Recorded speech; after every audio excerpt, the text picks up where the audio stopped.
Hi everyone. So, Hitvika కోసం నేను teething toys అయితే ఆర్డర్ చేశాను. ఎప్పుడో వచ్చాయి కానీ ఎక్కడో పెట్టేసాను బాక్సు. సడెన్‌గా అన్నీ క్లీన్ చేస్తుంటే బాక్స్ బయట పడింది. మళ్ళా క్లీన్ చేసి ఇచ్చాను. ఇప్పుడు హిత్వికకైతే చాలా నీడెడ్ కాబట్టి వాటితో ఆడుకుంటా ఉంటుంది.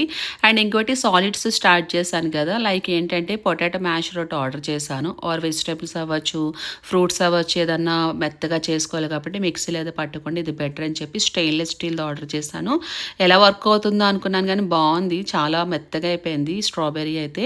అండ్ జొన్న ఇడ్లీ గురించి చాలామంది అడిగారు కదండీ. 2 గ్లాసులు జొన్నలు తీసుకున్నాక ఒక గ్లాస్ వచ్చి మినిమల్ మెజర్మెంట్. అయితే 8 అవర్స్ నానబెట్టుకోవాలండి. తర్వాత మంచిగా కడుక్కున్న తర్వాత మిక్సీ పట్టే ముందు ఒక 10 మినిట్స్ ముందు ఏంటంటే ఒక గుప్పెడు అటుకులు వేసుకోవాలి. దానివల్ల టేస్ట్ బావుంటుందంట. అండ్ ఒకసారి అయితే ట్రై చేయండి. జొన్న ఇడ్లీ ప్రాసెస్ అది. ఇంకా మా పూర్వీక విషయానికి వస్తే వెజిటబుల్స్ అస్సలు తినదు. కానీ నేనేం చేస్తానంటే ఏదో ఒకటి మాటల్లో పెట్టేసి మొత్తం మీద అన్నం తినిపించేస్తాను. లాస్ట్‌లో అంటదమ్మా కూర బావుందమ్మా అని చెప్పి. అలా అయితే అలవాటు చేస్తూ ఉంటాను vegetables. That's for mini vlog.